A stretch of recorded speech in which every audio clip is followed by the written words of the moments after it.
സുധീരനെ അധീരനാക്കിയത് A ഗ്രൂപ്പോ എന്നാണ് super prime time അടുത്തതായി ചർച്ച ചെയ്യുന്നത്. ശ്രീ ജേക്കബ് ജോർജ്, സത്യസന്ധമായി ഈ കോൺഗ്രസ് രാഷ്ട്രീയത്തെയും സുധീരൻ്റെ യാദൃച്ഛിക രാജിയെയും ഒക്കെ താങ്കൾ വിലയിരുത്തുമ്പോൾ കോഴിക്കോടൊരു പരിപാടിയിൽ കേബിളിൽ കുരുങ്ങി വീണതുകൊണ്ട് ഉണ്ടായ ശാരീരിക അസ്വാസ്ഥ്യം, ആ ഒറ്റ കാരണത്തെ മുൻനിർത്തി, അനാരോഗ്യം മുൻനിർത്തി VM സുധീരൻ രാജിവെച്ചൊഴിഞ്ഞതാണ് എന്നങ്ങ് വിശ്വസിക്കുമോ?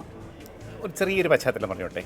85-87 ആ കാലഘട്ടത്തിൽ VM സുധീരൻ നിയമസഭയുടെ സ്പീക്കറായിരുന്നു. സണ്ണിക്കുട്ടി ഞാനും മാതൃഭൂമിയിൽ റിപ്പോർട്ടർമാരാണ്. ഞാൻ നിയമസഭ റിപ്പോർട്ട് ചെയ്യുന്ന ആളായിരുന്നു. അപ്പോൾ കൃത്യമായിട്ട് നമ്മളെല്ലാം സൂക്ഷ്മമായിട്ട് പഠിക്കുകയും റിപ്പോർട്ട് ചെയ്യുകയും ചെയ്യുന്ന സമയം സുധീരൻ നല്ല സ്പീക്കറായിരുന്നു.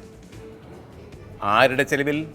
അദ്ദേഹത്തിൻ്റെ സ്വന്തം നേതാവ് കരുണാകരനെ നിയമസഭയ്ക്കകത്ത് നിർത്തിപ്പൊരിച്ച് ആ ചെലവിൽ സുധീരൻ നല്ല സ്പീക്കറായി. അതിനെക്കുറിച്ച് ഞാൻ കൂടുതൽ വിശദീകരിക്കില്ല. അതാണ് ഒരു ഘട്ടം. KPCC അധ്യക്ഷനായപ്പോൾ അദ്ദേഹം നല്ല KPCC അധ്യക്ഷനാകാൻ ശ്രമിച്ചു. ആരുടെ ചിലവിലാണ്? മുഖ്യമന്ത്രി ഉമ്മൻചാണ്ടിയെ താറടിച്ച്, അദ്ദേഹത്തിൻ്റെ സ്വന്തം പാർട്ടിയുടെ ഗവൺമെൻറ്റിനെ താറടിച്ച് നശിപ്പിച്ച് പരിവപ്പെടുത്തി പദം വരുത്തി അദ്ദേഹം നല്ല ആളാകാൻ ശ്രമിച്ചു. നല്ല KPCC അധ്യക്ഷനാകാൻ ശ്രമിച്ചു. വേണു തിരിഞ്ഞു നോക്കുമ്പോൾ മുരളീധരനെ പോലെ, AK ആൻ്റണിയെ പോലെ, AK ആൻ്റണി എപ്പോഴും കരുണാകരനോട് മുഖ്യമന്ത്രിക്കാരനോട് മല്ലിട്ടുകൊണ്ടാണ് KPCC അധ്യക്ഷനായത്. എങ്കിലും അദ്ദേഹം നല്ല KPCC അധ്യക്ഷനായിരുന്നു. AK ആൻ്റണിയെ പോലെ, മുരളീധരനെ പോലെ, രമേശ് ചെന്നിത്തലയെ പോലെ ഒരു നല്ല പ്രസിഡൻ്റായിട്ടാണോ VM സുധീരൻ KPCCയുടെ പടിയിറങ്ങിപ്പോയത് എന്നൊരു ചോദ്യം തീർച്ചയായിട്ടും കോൺഗ്രസ്സുകാരുടെ മുമ്പിലെങ്കിലും ഉണ്ട് ഇന്ന്. എനിക്ക് തോന്നുന്നു അദ്ദേഹം ഒരു പരാജയപ്പെട്ട KPCC അധ്യക്ഷനായിട്ടാണ് ഇറങ്ങിപ്പോയത്. അതുകൊണ്ടാണ് ഒരുപക്ഷെ നേരത്തെ പന്ത്രണ്ട് പറഞ്ഞല്ലോ, കേരളത്തിലെ കോൺഗ്രസിന് അണികൾക്ക് കുഴപ്പമുണ്ട്, മനപ്രയാസമുണ്ട്. പക്ഷേ ഏതെങ്കിലും നേതാവ് VM സുധീരൻ തിരിച്ചു വരണമെന്ന് പറഞ്ഞു? കേരളത്തിലെ ഏതെങ്കിലും ഒരു നേതാവ് സുധീരൻ രാജിവെക്കേണ്ട കാര്യമില്ല എന്ന് പറഞ്ഞു? ആരും പറഞ്ഞില്ല. അയ്യോ സുധീരൻ ഞാൻ ഞെട്ടിപ്പോയി എന്നൊക്കെ ഒന്ന് രണ്ട് വാചകങ്ങൾ, അതും ഔപചാരികമായിട്ട് പറഞ്ഞ വാചകമല്ലാതെ കേരളത്തിലെ ഒരു നേതാവും കാര്യമായൊരു പ്രതികരണം രംഗത്തെത്തില്ല. തീർച്ചയായിട്ടും VM സുധീരന് നല്ലൊരു സാധ്യതയായിരുന്നു ഹൈക്കമാൻഡ് വെള്ളി തളികയിൽ വെച്ച് കൊടുത്തത്. കേരളത്തിൽ നല്ലൊരു KPCC അധ്യക്ഷനാകാൻ പറ്റുമായിരുന്നു. ആ ഒരു വലിയ സാധ്യത അദ്ദേഹം നശിപ്പിച്ചു. ശ്രീ സണ്ണിക്കുട്ടി അബ്രഹാം, കേബിളിൽ കുരുങ്ങി വീണതുകൊണ്ട് മാത്രമല്ലല്ലോ ഈ രാജി. എ ഗ്രൂപ്പ് അതിശക്തമായ നീക്കം നടത്തി. എന്നുവെച്ചാൽ ഒരുപക്ഷെ സംഘടനാ തലത്തിലുള്ള ചുമതലകൾ വരെ വേണമെങ്കിൽ വേണ്ടെന്ന് വെക്കും എന്ന നിലയിൽ വരെ AK ആന്റണിയോട് ഉമ്മൻചാണ്ടി സ്വരം കടുപ്പിച്ചു. സാഹചര്യം മാറി വരുന്നതിൻ്റെ സൂചനകൾ VM സുധീരനും മനസ്സിലായി. അതുകൊണ്ട് വിജയിയായി സ്വയം ഒഴിയുക എന്ന തന്ത്രം ആയിരുന്നു അദ്ദേഹം പയറ്റിയത്. നമ്മളിത് നേരത്തെയും ചർച്ച ചെയ്ത ഒരു കാര്യമാണ്. ഞാനിപ്പോഴും വിശ്വസിക്കുന്നത് ആരോഗ്യപരമായ കാര്യങ്ങൾ ഒരു കാരണമാണ്, യാതൊരു സംശയമില്ല. അദ്ദേഹം KPCC പ്രസിഡൻ്റ് ആയതിനു ശേഷം അദ്ദേഹത്തിൻ്റെ മൊബിലിറ്റി നമ്മൾ മറ്റൊരു KPCC പ്രസിഡൻറ്റിനെ പോലെ ആയിരുന്നില്ല. അദ്ദേഹത്തിന് അങ്ങനെ നിർബാധം ജില്ലകൾ തോറും സഞ്ചരിക്കാനോ അല്ലെങ്കിൽ ഇപ്പോൾ ചടങ്ങുകളിൽ പങ്കെടുക്കാനോ ഒന്നും അദ്ദേഹത്തിന് പറ്റുന്നൊരു സാഹചര്യമായിരുന്നില്ല. ഞാനൊരു സംശയം ചോദിച്ചോട്ടെ ശ്രീ സണ്ണിക്കുട്ടി അബ്രഹാം, എൻ്റെ ഓർമ്മ തെറ്റാണെങ്കിൽ അങ്ങ് തിരുത്തണം. KPCC അധ്യക്ഷനാകുന്നത് വളരെ യാദൃച്ഛികമായിട്ടാണ്. അതിന് തൊട്ടു മുമ്പ് അദ്ദേഹത്തിൻ്റെ ഒരു ഹൃദയ സംബന്ധമായ അസുഖം വരികയും അദ്ദേഹം വിശ്രമിക്കുകയും ഒക്കെ ചെയ്തില്ല. അദ്ദേഹം വളരെ മുമ്പ് തന്നെ ഒരു ബൈപ്പാസ് സർജറിക്ക് വിധേയനാവുകയും അത് എയിംസിലാണ് ചെയ്തത്. അത്ര 100% സക്സസ് ആയില്ല. അതിനുശേഷം അമേരിക്കയിലൊക്കെ പോയി അദ്ദേഹം ചികിത്സിച്ചിട്ടുണ്ട്. പിന്നെ നാരായണ ഹൃദയാലയ അവിടെ ചെയ്തിട്ടുണ്ട്. പക്ഷേ ഞാൻ പറഞ്ഞ KPCC പ്രസിഡന്റ് ഒരു അവസരം കിട്ടി, അദ്ദേഹം സ്വീകരിച്ചു. അദ്ദേഹത്തിന് ആരോഗ്യ പ്രശ്നങ്ങളുണ്ടായിരുന്നു. ഈ വീഴ്ചയിൽ അദ്ദേഹത്തിൻ്റെ ഈ നട്ടെല്ലിന് ചെറിയ ക്ഷതം സംഭവിക്കുകയുണ്ട്. പക്ഷേ ഞാൻ അന്നും അത് സംബന്ധിച്ച് അന്നത്തെ ദിവസം നടന്ന ചർച്ചകളിലൊക്കെ പറഞ്ഞതുപോലെ ഈ ഏറ്റവും അവസാനം AK ആന്റണി ഇവിടെ വന്നപ്പോഴുള്ള കൂടിക്കാഴ്ച. സണ്ണിക്കുട്ടി അബ്രഹാം, ഇതൊക്കെ നമുക്ക് മനസ്സിലാകും. ഇത് മനസ്സിലാകാൻ ഒരു പ്രയാസവുമില്ല.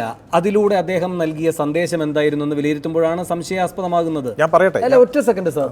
ഇത് അനാരോഗ്യമാണ് എന്ന് ഉമ്മൻചാണ്ടി തലേന്ന് പോയി കണ്ടല്ലോ, ഉമ്മൻചാണ്ടിയോട് പറഞ്ഞു VM സുധീരൻ. അപ്പോൾ അനാരോഗ്യം എന്നതൊരു യാഥാർത്ഥ്യമാണ്. പക്ഷേ അദ്ദേഹത്തിൻ്റെ രാഷ്ട്രീയ അനാരോഗ്യം അദ്ദേഹത്തിന് ആ ഘട്ടത്തിൽ പ്രധാനമായതുകൊണ്ട് ഇതെടുത്ത് ഉന്നയിച്ചു എന്നതല്ല. അല്ല, അത് അദ്ദേഹം രാജിവെക്കാൻ പോകുന്നു അല്ലെങ്കിൽ ഉച്ചയ്ക്ക് ഒരു തീരുമാനം പറയുമെന്ന് അദ്ദേഹം രമേശ് ചെന്നിത്തലയോട് മാത്രമേ പറഞ്ഞുള്ളൂ. അത് ഉമ്മൻചാണ്ടിയോട് അദ്ദേഹം പറയുന്ന ഉമ്മൻചാണ്ടി നമ്മളുടെ ബന്ധത്തിൻ്റെ ആ നല്ല സ്നേഹബന്ധത്തിൻ്റെ അടിസ്ഥാനത്തിലാണ് അദ്ദേഹം അത് പറയാതിരുന്നത്. അത് വേറെ കാര്യം. പക്ഷേ ഞാൻ പറഞ്ഞത് AK ആന്റണി ഏറ്റവും അവസാനം ഇവിടെ വന്നപ്പോൾ ഉണ്ടായ കൂടിക്കാഴ്ചകൾ, അതായത് ഇവിടെ കോൺഗ്രസ് നേതാക്കളുമായിട്ട് സംസാരിക്കുന്നു. അപ്പോഴാണ് വേണു പറഞ്ഞതുപോലെ സംഘടനയിലെ സ്ഥാനങ്ങൾ A ഗ്രൂപ്പിലുള്ളവർ ഒഴിയുന്നതിനെക്കുറിച്ച് പോലും അവർ ആലോചിക്കുന്നത്. കാരണം അദ്ദേഹം പറഞ്ഞത് ഈ UP തെരഞ്ഞെടുപ്പിന് ശേഷം എന്തെങ്കിലും സംഭവിക്കുന്നില്ലെങ്കിൽ, കാരണം അവിടെ ആ ടൈം ഉണ്ട്. അവിടെ നേരത്തെ ഹൈക്കമാൻഡ് ഉമ്മൻചാണ്ടി കൊടുത്തൊരു വാക്കാണത്. UP-യിലെ അല്ലെ സംസ്ഥാനങ്ങളിലെ തെരഞ്ഞെടുപ്പ് കഴിഞ്ഞാൽ ഈ കാര്യത്തിൽ നമുക്ക് പിന്നെ ചെയ്യാം അല്ലെങ്കിൽ ശ്രദ്ധിക്കാം എന്ന് പറയുന്ന ഒരു കാര്യം. പക്ഷേ ഇതിനുള്ളിൽ അദ്ദേഹത്തിന് മനസ്സിലാവുന്നു KPCC പ്രസിഡന്റ് എന്ന നിലയിലുള്ള അദ്ദേഹത്തിൻ്റെ ആയുസ് ഏതാണ്ട് തീരുകയാണെന്ന് അദ്ദേഹം മനസ്സിലാക്കുന്നു. ഈ കേബിളും അപകടങ്ങളും ഒരു കാരണമായിട്ട് അദ്ദേഹം കാണുന്നു. അദ്ദേഹം രാജിവെക്കുന്നു. അതുകൊണ്ട് വിജയിയായിട്ട് അദ്ദേഹം ഇറങ്ങിപ്പോയി എന്ന് പറയുമ്പോൾ 1 മാസമോ 2 മാസമോ കഴിഞ്ഞ് ഹൈക്കമാൻഡ് പറയുകയാണ് സുധീരൻ ഒഴിയണം, ഞങ്ങൾ വേറെ പ്രസിഡന്റിനെ വയ്ക്കുകയാണെന്ന് പറയുമ്പോൾ VM സുധീരൻ എങ്ങനെയാണോ ഇറങ്ങിപ്പോകുന്നത് അതിനേക്കാൾ കംഫർട്ടബിളായിട്ട് അദ്ദേഹത്തിന് പോകാൻ പറ്റി. അദ്ദേഹത്തിൻ്റെ ഒരു തീരുമാനമെടുത്ത് പുറത്താക്കപ്പെട്ടതല്ല എന്ന മട്ടിൽ അദ്ദേഹത്തിൻ്റെ സ്വന്തം തീരുമാനം എന്ന നിലയിൽ അദ്ദേഹത്തിന് പോകാൻ സാധിച്ചു. എന്നതിനപ്പുറത്ത് യഥാർത്ഥത്തിൽ നടന്നത് അദ്ദേഹം KPCC പ്രസിഡന്റായിട്ട് അധികാരം തുടരാൻ സാധ്യതയില്ല എന്ന് അദ്ദേഹത്തിന് നല്ല രാഷ്ട്രീയ ബോധമാണ്. ഏറ്റവും ഒടുവിലും വിജയിച്ചു നിൽക്കായിരുന്നു അദ്ദേഹം. DCC പുനഃസംഘടന എന്ന് പറയുന്നത് സുധീരന്റെ വിജയം തന്നെയായിരുന്നു. പിന്നെ നമ്മൾ ഈ DCC പുനഃസംഘടനയെക്കുറിച്ച് നമ്മളത് അല്ലല്ല തലമുറ മാറ്റം ഞാൻ പറയാം. അത് അവിടെ സംഭവിച്ചെന്താ വെച്ചാൽ നമ്മൾ ഉദ്ദേശിക്കുന്ന പോലെ A ഗ്രൂപ്പിന് ഇത്ര, I ഗ്രൂപ്പിന് ഇത്ര, അല്ലെങ്കിൽ സുധീരൻ ഗ്രൂപ്പിന് ഇത്ര എന്നുള്ളതായിരുന്നില്ല. അവിടെ ഓരോരുത്തരും വ്യക്തിപരമായിട്ടാണ് പലതും. അല്ല കേൾക്കൂ, ഞാൻ പറയട്ടെ. അപ്പോൾ ഈ ചില I ഗ്രൂപ്പിൽ നിന്നൊക്കെ വന്ന പല DCC പ്രസിഡന്റുമാരെ കാര്യത്തിൽ ഉമ്മൻചാണ്ടി വളരെ അനുകൂല അഭിപ്രായം പറഞ്ഞ ആളാണ്. മറ്റ് പല ജില്ലകളിലും അത് അദ്ദേഹം അവിടെ ആവട്ടെ. ഇതിങ്ങനെ വന്നപ്പോൾ ഈ ഗ്രൂപ്പ് അപ്ലിക്കേഷൻ നോക്കപ്പോൾ ഏറ്റവും കൂടുതൽ മുറിവേൽക്കുന്ന അദ്ദേഹത്തിനാണ്. അദ്ദേഹം അപ്പോഴാണത് മനസ്സിലാക്കുന്നത്. അതുവരെയുള്ള ചർച്ചകളിൽ ഒരു ചെറിയ തലമുറ മാറ്റം, പുതുമുഖങ്ങൾ, എല്ലാവരും പുതുമുഖങ്ങൾ വരണമെന്നുള്ള ഒരു ആശയത്തിൻ്റെ അടിസ്ഥാനത്തിലാണ് ആ ചർച്ചകൾ നടന്നത്. പക്ഷേ അതിലെ എണ്ണമെടുപ്പും കൃത്യമായ കണക്കെടുപ്പും ഒക്കെ വന്നപ്പം ഞാൻ ചോദിച്ചത് ഏറ്റവും ഒടുവിലത്തെ ഏറ്റുമുട്ടലിൽ പോലും വിജയിയായിരുന്നത് സുധീരനല്ലേ? പിന്നെ പെട്ടെന്നൊരു ഹൈക്കമാൻഡ് പാക്കേജ് വരും, അദ്ദേഹത്തെ പുനരധിവസിപ്പിക്കാൻ അൺസെറിമോണിയസായി ഇറങ്ങിപ്പോകേണ്ടി വരും. മറ്റൊരു കാര്യം നമ്മൾ ഓർമ്മയുണ്ടല്ലോ, അതായത് ഈ പൊളിറ്റിക്കൽ അഫയേഴ്സ് കമ്മിറ്റി രൂപവൽക്കരിക്കുന്നു. ആ പൊളിറ്റിക്കൽ അഫയേഴ്സ് കമ്മിറ്റി ചേരാൻ തയ്യാറാകുന്നില്ല. അത് ഉമ്മൻചാണ്ടി പറഞ്ഞു ഞാൻ വേണമെന്ന നിർബന്ധം നിങ്ങൾ നടത്തിക്കോളൂ, ഞാനില്ലെങ്കിൽ എന്താ പൊളിറ്റിക്കൽ അഫയേഴ്സ് കമ്മിറ്റി നടക്കണ്ടല്ലോ എന്ന് നടക്കുന്നില്ല. ആ ഘട്ടം കഴിഞ്ഞു. ഈ DCC പുനഃസംഘടന വന്നപ്പോൾ ഈ പറയുന്ന ജില്ലാ അധ്യക്ഷന്മാരുടെ ഈ ചുമതല ഏറ്റെടുക്കൽ പരിപാടികളിൽ നിന്നും അദ്ദേഹം വിട്ടുനിന്നു. ഇങ്ങനെ ഓരോന്നോരോന്നായി വിട്ടുനിൽക്കുകയായിരുന്നു ഉമ്മൻചാണ്ടി. അതാണ് ഞാൻ പറഞ്ഞത്. അപ്പോൾ ആ ഒരു സാഹചര്യത്തിൽ ഉമ്മൻചാണ്ടി അതിനുശേഷം ഹൈക്കമാൻഡുമായിട്ട് സംസാരിക്കുന്നു. അവിടെ വെച്ചൊരു ധാരണ ഉണ്ടാവുന്നു. നമുക്ക് എല്ലാവർക്കും അറിയാവുന്നതുപോലെ UP തെരഞ്ഞെടുപ്പിന് ശേഷം പുതിയ KPCC പ്രസിഡന്റ് വരുന്നു എന്നുള്ള ധാരണ ഉണ്ടാകുന്നു. അത് VM സുധീരനെ മനസ്സിലാക്കുന്നത് എന്തിനാണ് ശ്രീ ജേക്കബ് ജോർജ് പറഞ്ഞ വാക്ക് ആവർത്തിച്ചാൽ വെള്ളിത്തളികയിൽ ഹൈക്കമാൻഡ് ഇത്തരമൊരു അംഗീകാരം ഏതാണ്ട് 2004 ശേഷം ഇല്ലാതെ പോയ, സംഘടനയിൽ എവിടെയും ഇല്ലാതെ പോയ VM സുധീരനെ 14 കൊല്ലത്തിന് ശേഷം അല്ലേ സാർ, 10 കൊല്ലത്തിന് ശേഷം ഇങ്ങനെ വെള്ളിത്തളികയിൽ വെച്ച് കൊടുത്ത ആ ഹൈക്കമാൻഡിനെയും ഒരു നടുക്കടലിലേക്ക് തള്ളിയിട്ടുകൊണ്ടിരുന്ന നിലപാടിലേക്ക് എന്തുകൊണ്ട് അദ്ദേഹം നടുക്കടലിലേക്ക് തള്ളിയിട്ടില്ല? അദ്ദേഹത്തെ ഒഴിവാക്കാൻ ഹൈക്കമാൻഡ് ആലോചിക്കുന്ന ഒരു സാഹചര്യത്തിൽ ഹൈക്കമാൻഡ് നടുക്കടലിലല്ലോ. അദ്ദേഹം വളരെ കൃത്യമായിട്ട് പറയുന്നുണ്ടല്ലോ, ഒരു പുതിയ എനിക്ക് ഓടി നടക്കാൻ പറ്റുന്നില്ല, അപ്പം 1 മണിക്കൂർ പോലും വൈകാതെ ഒരു പുതിയ KPCC പ്രസിഡന്റ് വരണം എന്തുകൊണ്ടാണ് അദ്ദേഹം പറയുന്നത്. നിങ്ങൾ അദ്ദേഹത്തിന്റെ KPCC പ്രസിഡന്റ് എന്നുള്ളതിൽ ഇവിടെ ജയിക്കോ പറഞ്ഞ പല കാര്യങ്ങളോട് എനിക്ക് യോജിപ്പുള്ള ഒരാളാണ്. ഈ വെള്ളിത്തളയിൽ കൊടുത്തു. അദ്ദേഹത്തിന് ചെയ്യാമായിരുന്നത് ഈ 2 ഗ്രൂപ്പുകളോടും അദ്ദേഹം ശത്രുത പ്രഖ്യാപിക്കാതെ 2 കൂട്ടരെയും മിത്രമാക്കാൻ അദ്ദേഹം സാധിക്കുമായിരുന്നു. അതൊന്നും നടന്നില്ല. പക്ഷേ നിങ്ങൾ VM സുധീരനെ അതിൻ്റെ പേരിൽ മാത്രം ക്രൂശിക്കുക എനിക്കതിനോട് യോജിക്കാൻ പറ്റുന്നില്ല. കാരണം അദ്ദേഹത്തിന് ആരോഗ്യ പ്രശ്നങ്ങളുണ്ടായി. അദ്ദേഹത്തിന് ഇനി KPCC പ്രസിഡന്റായിട്ട് തുടരാൻ വലിയ സാധ്യതയില്ലെന്ന് മനസ്സിലാക്കി അദ്ദേഹം രാജിവെച്ചു.